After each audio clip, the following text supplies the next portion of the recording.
Sebuah bangunan besar terletak di balik hutan desa tempat tinggal Cahyo dan Pak Lek saat ini. Ternyata itu adalah sebuah pabrik gula yang sudah lama terlantar dan terlarang dimasuki oleh warga desa. Dan ini dia selengkapnya, teror penunggu pabrik gula dari Mas Joseta. Jangan keluar dari desa ini tanpa seizin Pak Lek.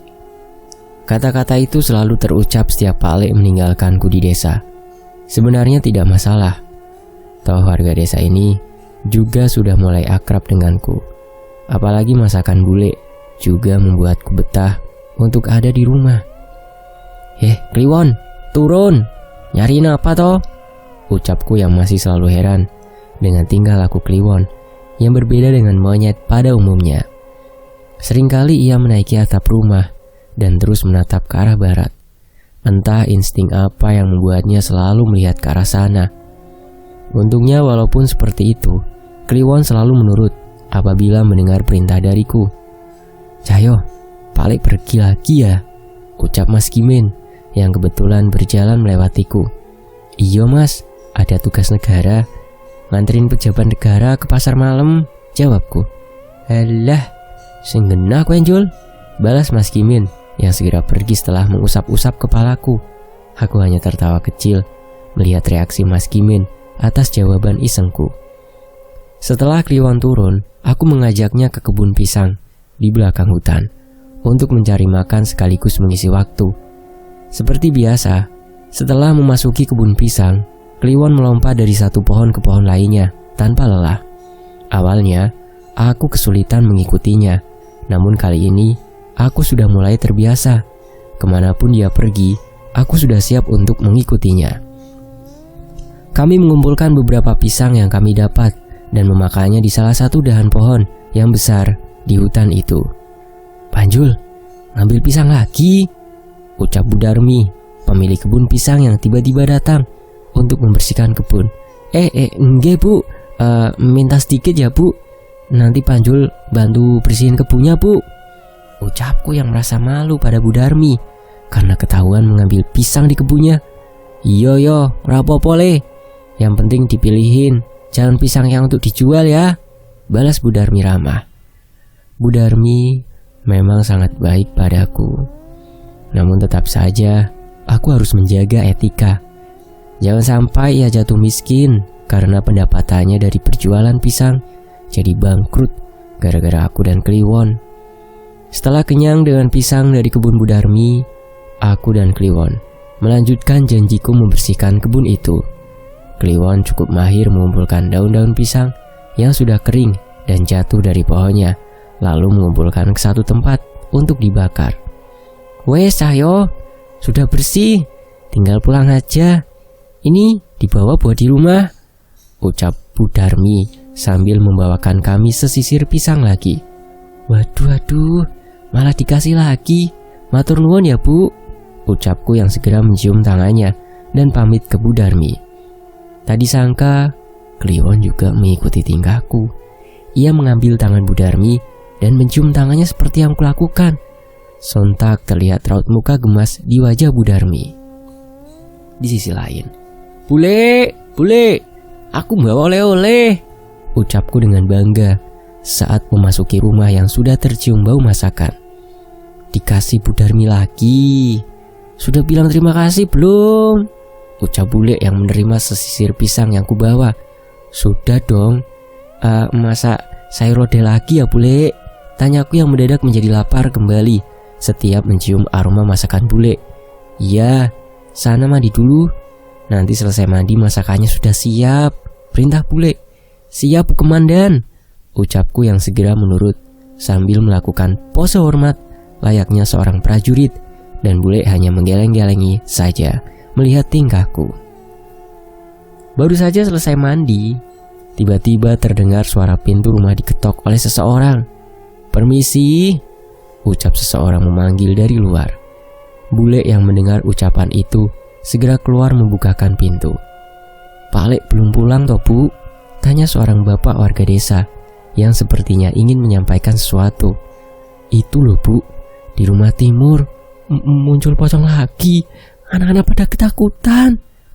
Bule menanyakan dengan detail mengenai kejadian itu. Namun bapak itu juga hanya mendengar dari warga lainnya.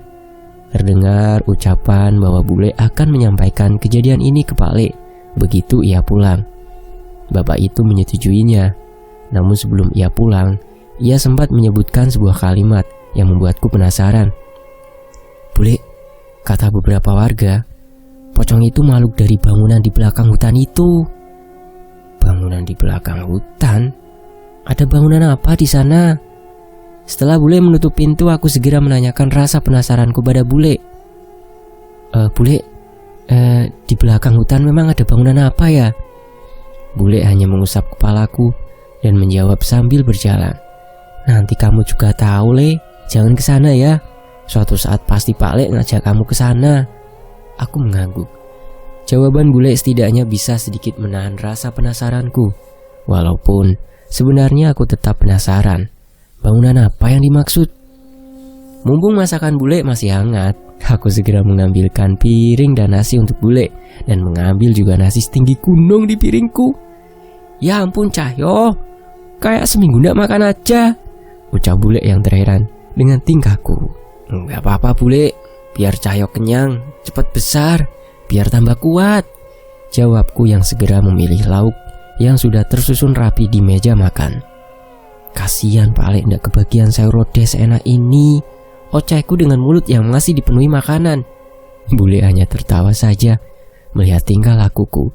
Sementara Kliwon sibuk sendiri dengan pisang yang dibawakan Bu Darmi tadi.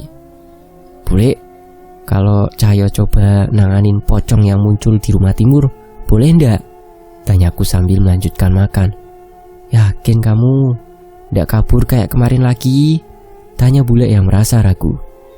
Aku diam sejenak sambil melanjutkan makan. Memang benar, bisa jadi nanti aku kabur lagi saat melihat sosok menyeramkan pocong itu. Tapi bila tidak nekat, aku tidak akan bisa berkembang. Saya coba ya bule, kalau emang gak berani ya pulang lagi, jawabku santai sambil menyelesaikan makananku. Segera setelah membereskan meja makan dan mencuci piring, aku segera pergi ke pendopo belakang dan mencari buku yang digunakan Pak Le untuk mengajarkanku ilmu batin.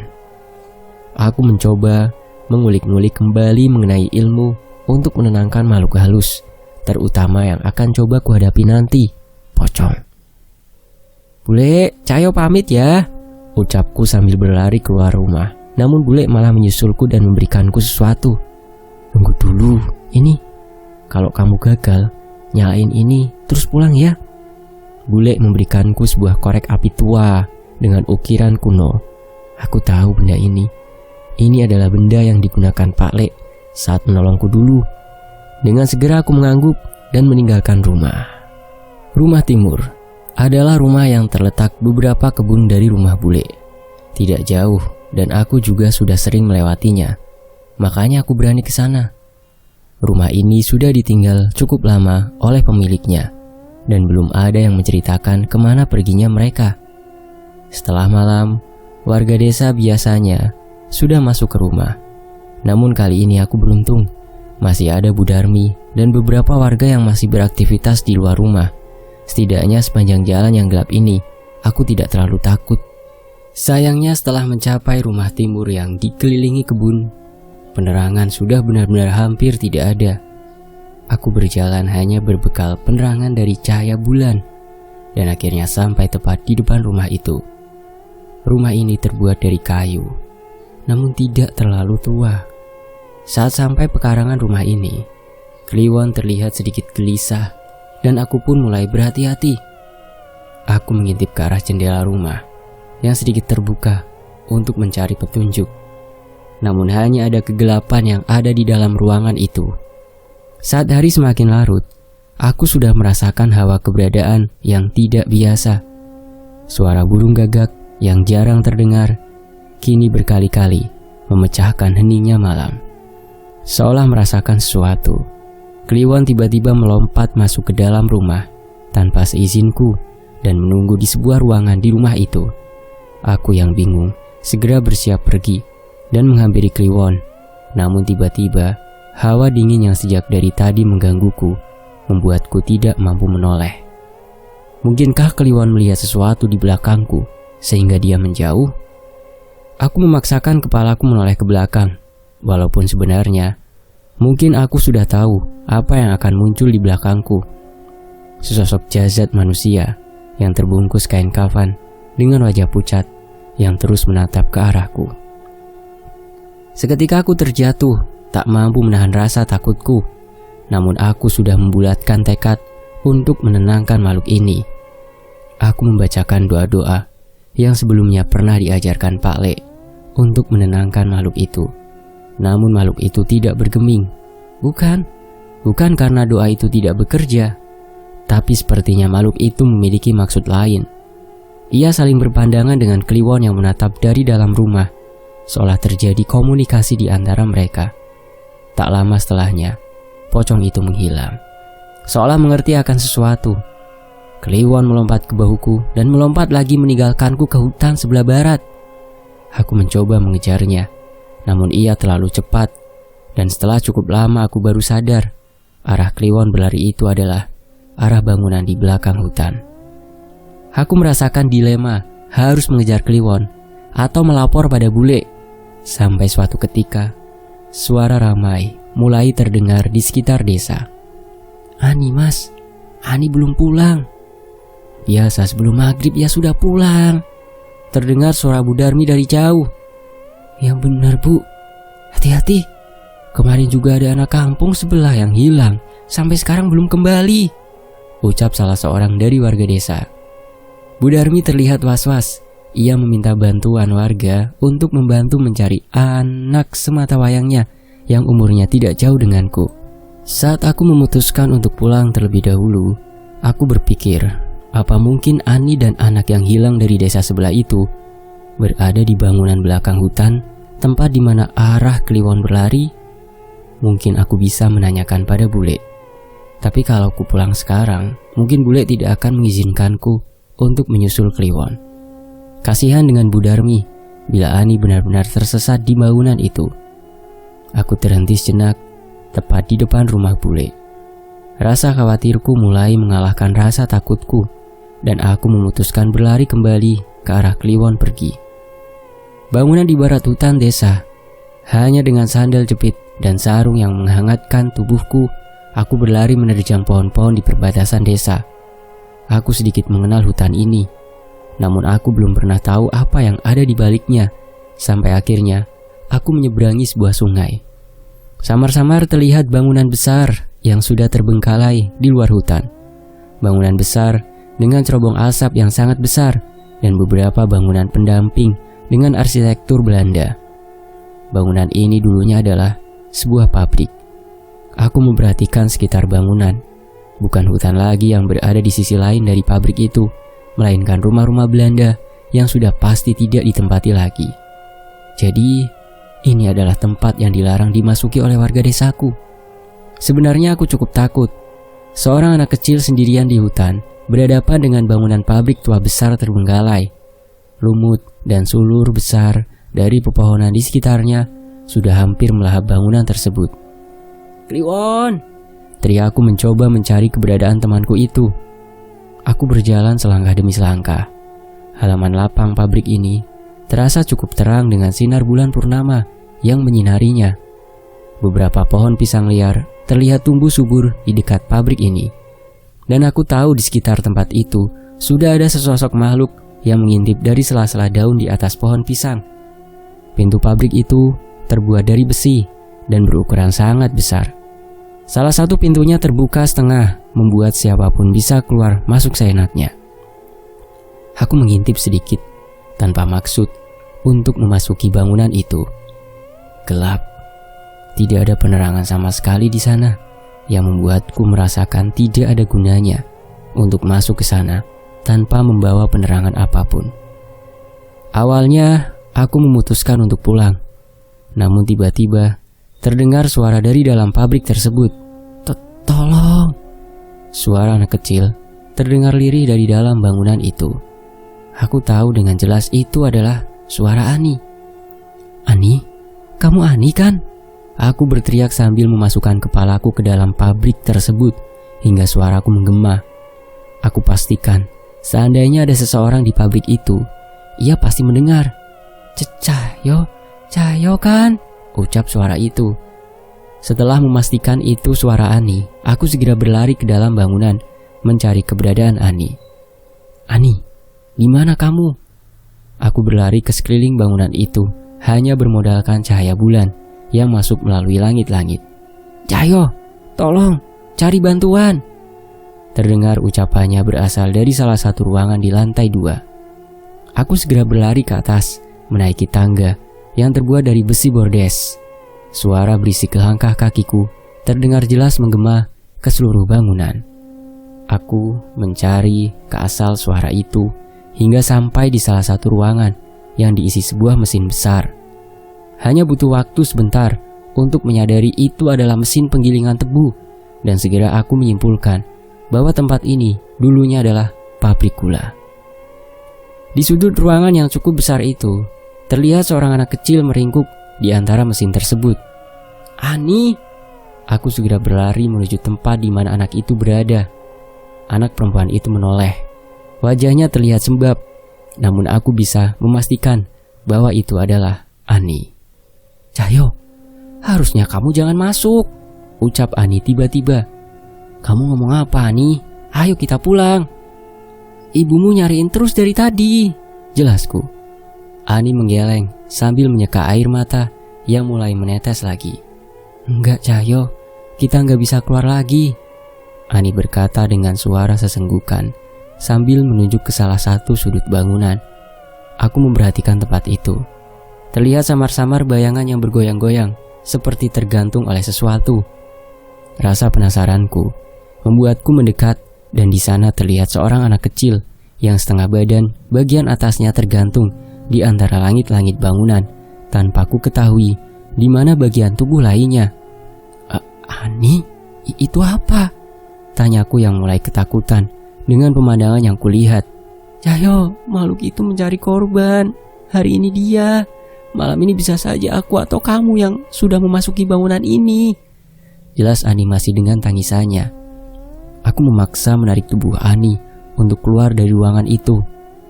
Perlahan selangkah demi selangkah, aku menuju pintu sambil mencoba melupakan apa yang kulihat barusan. Namun saat berhasil mencapai pintu, pemandangan di luar ruangan jauh berbeda dari saat pertama kali tadi aku masuk. Aula bangunan yang sedari tadi sepi, kini dipenuhi dengan sosok makhluk-makhluk kecil seperti anak-anak dengan wajah pucat dan hampir semuanya dengan anggota tubuh yang tidak utuh. Mau kemana? Ucap sosok makhluk yang menghadangku di depan pintu. Sesosok tubuh anak kecil pucat dengan tangannya yang menggendong kepalanya sendiri. Dia akan menjadi teman kami, kalian juga. Segera aku menahan niatku untuk keluar ruangan dan mencari salah satu sudut yang paling aman di ruangan itu. Ani, maksudmu kita nggak bisa keluar karena makhluk-makhluk berwujud anak kecil itu? Tanyaku pada Ani. Ani hanya menggeleng, terlihat berharap sesuatu yang akan ia ceritakan tidak benar-benar ada. Kata anak yang mati tergantung tadi, yang akan menyerang kita adalah makhluk yang meminta tumbal, yang meminta tumbal anak-anak dari sejak pabrik ini didirikan, jelas Ani. Aku merinding mendengar cerita dari Ani.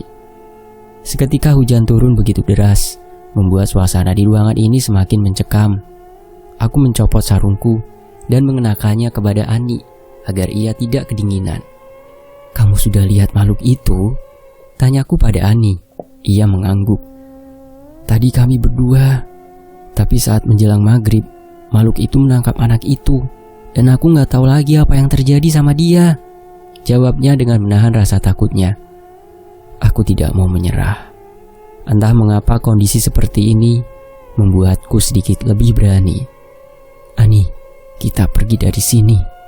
Kalau makhluk itu belum muncul, harusnya kita masih bisa menerobos hantu anak-anak itu, jelasku. Tapi sebelum sempat berkata lebih jauh, aku segera menggandeng tangan Ani dan membawanya keluar ruangan itu. Seperti tadi, hantu anak-anak korban tumbal itu masih memenuhi aula pabrik. Dengan segera, aku merogoh kantongku dan mengeluarkan sebuah korek api pemberian bule dan menyalakannya di depan makhluk-makhluk itu. Seketika cahaya kuning mengelilingiku dan Ani. Makhluk-makhluk berwujud anak kecil itu merasa terusik dengan cahaya itu dan menjauh dari kami. Perlahan-lahan kami berjalan menuju pintu keluar. Ani yang merasa takut dengan semua sosok itu hanya menyembunyikan wajahnya di balik punggungku. Sayangnya, saat kami baru berhasil turun, tiba-tiba terlihat bayangan makhluk yang sangat besar di belakang kami. Aku mencoba menoleh ke belakang dan melihat sesuatu berbentuk seperti tangan besar yang sangat panjang meraih ke bawah dari lantai atas. Dan makhluk apa yang memiliki tangan sebesar itu? Pikirku. Perlahan terlihat bayangan besar menutupi cahaya bulan yang masuk dari lubang langit-langit pabrik itu. Bentuknya menyerupai badan manusia, namun sangat panjang. Aku tidak tahu lagi harus berbuat apa. Cahaya kecil dari korek api ini tidak mungkin mampu melindungi kami dari makhluk ini. Kesini. Samar-samar terdengar suara berbisik dari salah satu sudut bangunan. Matikan api itu. Suara itu terdengar semakin jelas, hingga aku memastikan itu adalah suara perempuan. Namun dengan ilmu yang sudah kupelajari dari Pak Le, aku bisa merasakan tidak adanya niat jahat dari suara itu. Dengan segera, aku mematikan korek api dan mengikuti arah suara itu berada. Hingga sampai di sebuah ruangan kecil yang sangat gelap. Makhluk berwujud anak kecil itu kembali berkumpul namun tidak di tempat kami berada. Sesekali aku menutup mulut Ani yang masih menahan tangis agar makhluk-makhluk itu tidak menyadari keberadaan kami. Entah kami harus bersembunyi sampai kapan. Sementara itu, hujan terdengar semakin deras di luar bangunan dan membuat suara berisik dari peri dan seng yang terhantam oleh tetesan air hujan. Kami menghitung detik demi detik yang mencekam dengan sesekali mengintip mengenai keberadaan makhluk hitam besar itu. Saat aku mencoba memberanikan diri untuk keluar, aku kembali mengurungkan niatku saat melihat lengan besar itu sudah menggenggam bagian tubuh anak yang tadi tergantung dengan darah segar berceceran di tangannya. Kalaupun menunggu sampai pagi adalah pilihan terbaik, mungkin aku akan mencoba bertahan sampai saat itu. Ya, mungkin itu yang terbaik. Cukup lama kami menunggu dan Ani sudah ketiduran selama beberapa lama. Tiba-tiba, suara wanita yang berbisik kembali terdengar. Kalau kalian mau pergi sekarang waktunya. Aku memperhatikan keluar saat mendengar suara itu. Dan benar makhluk besar itu sudah tidak ada. Tapi, makhluk berwujud anak kecil itu masih ada di tempatnya. Enggak, kami tunggu sampai pagi, ucapku. Kalau pagi sudah datang, kalian sudah tidak di alam kalian lagi. Seketika Ani terbangun. Cahyo, kita harus pergi dari sini sebelum matahari terbit, ucap Ani tiba-tiba. Kalau makhluk itu menghilang, kita juga akan ikut terbawa ke alamnya. Sepertinya Ani mendapat suatu petunjuk dari mimpinya barusan. Dan petunjuk itu sama seperti yang diberitahu wanita itu kepadaku. Sepertinya memang kami harus bertaruh untuk menerobos makhluk berwujud anak kecil itu dan menerjang derasnya hujan di luar. Hati-hati, makhluk itu mungkin masih saja ada di luar. Baik, terima kasih atas bantuannya. Tapi kamu siapa? Tanyaku sebelum meninggalkan persembunyian itu. Nyalakan saja korek itu, kata sosok suara tanpa wujud. Aku mengikuti sarannya dan sekali lagi, cahaya kuning menerangi ruangan persembunyian kami yang ternyata berada di dalam mesin yang sudah tua. Ketika aku menoleh ke arah suara itu, terlihat sosok wanita dengan wajah pucat melayang dengan pakaian putihnya yang lusuh dengan noda-noda darah. Cahyo, itu Kunti, ucap Ani yang ketakutan dan segera menarikku keluar mesin itu. Hanya suara tawa itu yang menemani kami menerobos gelapnya pabrik gula yang dipenuhi makhluk korban tumbal setan raksasa itu. Dengan nafas yang hampir habis, tanpa terasa, kami berhasil sampai di luar pabrik dengan guyuran hujan yang sangat deras. Korek api yang dibawakan oleh bule tak lagi dapat menyala. Aku mencoba mencari ke arah dari mana aku datang, namun aku sedikit tidak yakin. Seketika muncul kilatan yang disusul dengan suara petir yang menggelegar. Dan samar-samar, aku melihat sosok makhluk sebesar bangunan rumah Belanda di belakang kami, memperhatikan dengan matanya yang merah. Aku terjatuh di tanah, melihat makhluk itu merangkak dengan kaki dan tangannya yang sangat panjang ke arah kami. "Kenapa, Cahyo?" tanya Ani yang bingung. Setan itu masih di sini," jawabku sambil menunjuk ke arah makhluk itu. Ani yang melihatnya juga terjatuh dan hampir tak mampu mempertahankan kesadarannya saat makhluk itu mulai mendekat. Sesuatu seperti menarik bajuku dengan pelan. Aku menoleh ke belakang dan ternyata itu adalah Kliwon. Ia seolah memberi isyarat kepadaku untuk mengikutinya. "Ani, berdiri!" ucapku berusaha mengangkat tubuh Ani dan menariknya ke arah Kliwon berlari. Kami menerjang hutan yang dipenuhi pohon pisang sesuai jalur yang ditunjukkan oleh Kliwon. Makhluk itu mengejar hingga semakin dekat. Namun saat melewati sosok rumah dengan arsitektur Belanda yang sangat tua, sepertinya makhluk itu tidak lagi mengejar kami. Aku berhenti sebentar untuk menarik nafas dan memastikan kondisi Ani. Kliwon berbalik seolah memerintahkanku untuk terus berlari. Memang, aku merasakan bahaya yang tidak lebih baik dari makhluk itu di sekitar tempat ini. Mungkin saja, ini yang membuat makhluk itu tidak lagi mengejar kami. Tanpa sengaja, aku menengok ke arah jendela rumah Belanda itu. Dan di sana terlihat sesosok wanita dengan pakaian bangsawan Belanda berwarna merah menatap tajam ke arah kami dengan tatapan yang mengerikan. Aku mencoba tidak mempedulikannya dan segera masuk ke dalam hutan yang menghubungkan tempat ini ke desaku. Lelah berlari, aku dan Ani terjatuh di tengah derasnya hujan dan di tengah gelapnya hutan itu. Namun Kliwon tidak lagi terlihat terburu-buru.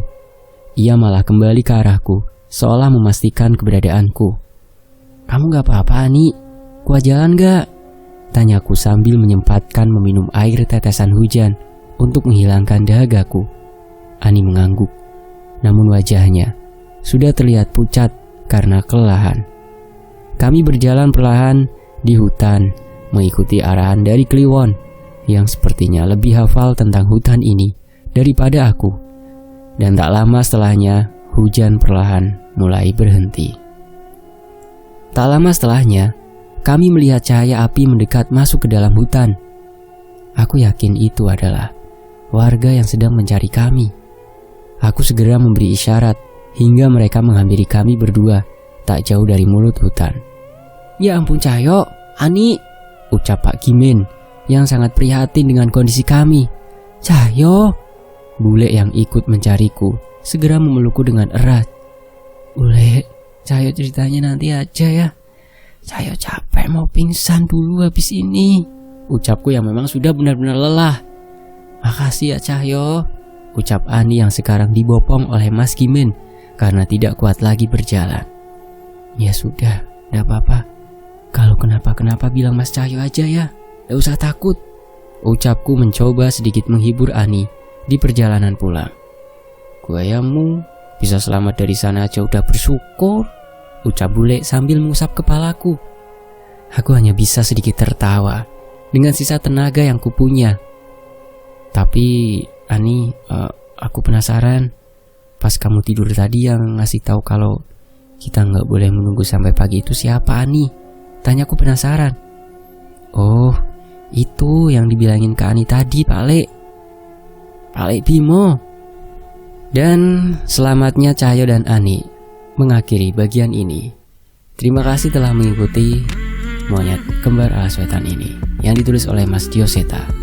Dan di bagian berikutnya kita akan masuk ke bagian Alas Sewu Lembut. Fakta sejarah pamit. Terima kasih teman-teman. Wassalamualaikum warahmatullahi wabarakatuh. Alhamdulillah.